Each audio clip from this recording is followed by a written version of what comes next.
And if you want the evidence, and like I say, this debate is about evidence.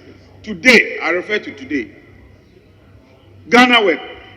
This is what my good friend, Deputy Minister Energy Designate, Collins Aduma Comensa. I admit that for the past 3 weeks, there have been some power outages. However, we hope to be able to resolve it in 2 weeks. For the past 3 weeks to 4 weeks, they've been shedding load on a daily basis. Yesterday alone, they shed 530 megawatts.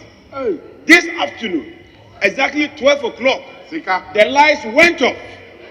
That is why people are stuck in the elevator. Yes. And you still have the temerity to tell us that the lights are on. Mr. Speaker, that cannot be the case. Mr. Speaker, when they were pushed down the wall and when they were pinned down, they said 24-hour economy. Is that not what they said? 24-hour economy. Mr. Speaker, the last time they were in government, the last time President Mahama was at the helm of affairs of this country, Mr. Speaker, for 4 years, the Honorable Jinapor, Member of Parliament for Yape Kosogo, talks about lights going off yesterday and talks about lights going off this afternoon. Mr. Speaker, lights went off yesterday. That is correct. Lights went off this afternoon. That is correct. Ghanaians went through inconveniences yesterday. That is correct. They will go through inconveniences as a result of lights off this afternoon. Mr. Speaker, that is correct. But Mr. Speaker, Ghanaians certainly do not have a short memory. They do not have a short memory. For 4 years, what we experienced yesterday and what we are experiencing this afternoon, we experienced it for 4 continuous years. And what are they telling us, Mr. Speaker? Where are we beginning the comparison from? A comparison of doomsday of yesterday, of today, of 48 hours, as opposed to 4 good years? Mr. Speaker, and what is more, Mr. Speaker? What is more about the 24-hour economy? At the time the lines went off for 4 years, Mr. Speaker, carpenters could not work. Welders could not work. Mr. Speaker, we all saw stories of cold stores closing down. We saw ice water sellers who could not look after their families. Mr. Speaker, thousands and billions of small industries had to close down. 4 years, you could not provide a 12-hour economy. You couldn't put the lights on for 12 hours. Ghanaians did not have economy for 12 hours. Welders did not have economy for 12 hours. They are coming to tell us about 24-hour economy. So Speaker, let them come again. They certainly do not have a vision. Mr. Speaker, let me just give you some few analysis. And Dr. Atufosin, a colossus in economics, is here. Sinking fund, we left $300 million cash sitting in that account when we're handing over. That is a fact. Mr. Speaker, oil fields, 3 oil fields. In 2022 alone, this government made, in today's terms, 18 billion from our oil fields. Cocoa, we handed over when cocoa was getting to 1 million tons. Mr. Speaker, stabilization fund and the heritage fund alone, we left almost $500 million.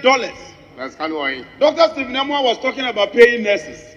When COVID struck and we needed to pay nurses, Mr. Speaker, right in this chamber, the finance minister came, sought approval, went into the stabilization fund, and took over 1 billion and paid the nurses.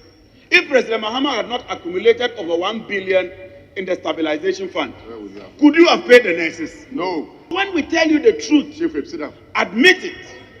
But the president somehow admitted that the economy is indeed on its knees, except to say that he believes that Dr. Baumia will rather come and turn the fortunes of the economy. Dr. Baumia and President Akufo-Addo are Siamese twins. Yes. No. Dr. Baumia and Akufo-Addo are bedfellows. They should. Dr. Baumia and Akufo-Addo are one and the same. And the vote for Dr. Baumia is nothing but an extension of an Akufo-Addo presidency. Yes, look at, we're all here. We're seated here. Where was Dr. Baumia seated? Was it not on the high table? Yes. Is that a place for a planquet? No. Is this high table a place for driver mates? No. this attempt to whitewash Dr. Bawumia and present him as if President Akufo-Addo is the bad one. And as for Bawumia, he is the good one.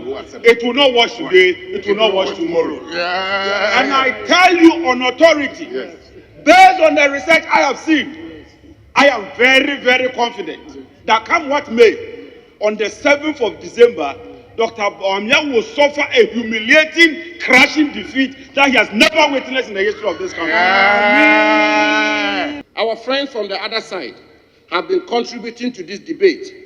And it is abundantly clear, Mr. Speaker, that the entire message our opponents have, they have three messages, Mr. Speaker, as I listen to them. Three fundamental messages. The first message, the National Democratic Congress minority and their party have, Mr. Speaker, is Bawumia. Mr. Speaker, their second message is Bawumia. Their third message is Bawumia. Mr. Speaker, everything about them is Bawumia. But Mr. Speaker, let me submit first of all that we welcome happily and heartily that a vote for Akufo-Addo is a vote for Bawumia is a vote for Akufo-Addo. Mr. Speaker, a vote for Bawumia should be a vote for Akufo-Addo because Akufo-Addo's record as compared to Mohammed's record is like chalk and cheese, like day and night. It's worlds apart. Mr. Speaker, let me make it clear that a vote for Dr. Bawumia is nothing but a vote for the extension of e-levy. The president said that he hoped that in his last State of the Nation address, Dr. Bawumia will be president. Ghanaians are discerning. He brought him here. He spoke about him here. And to the extent that the president wished that Dr. Bawumia would take over from him, is the duty of the NDC and the people of Ghana to stand firm, look into the president's eyes, and tell him that, Mr. President, it will not happen today.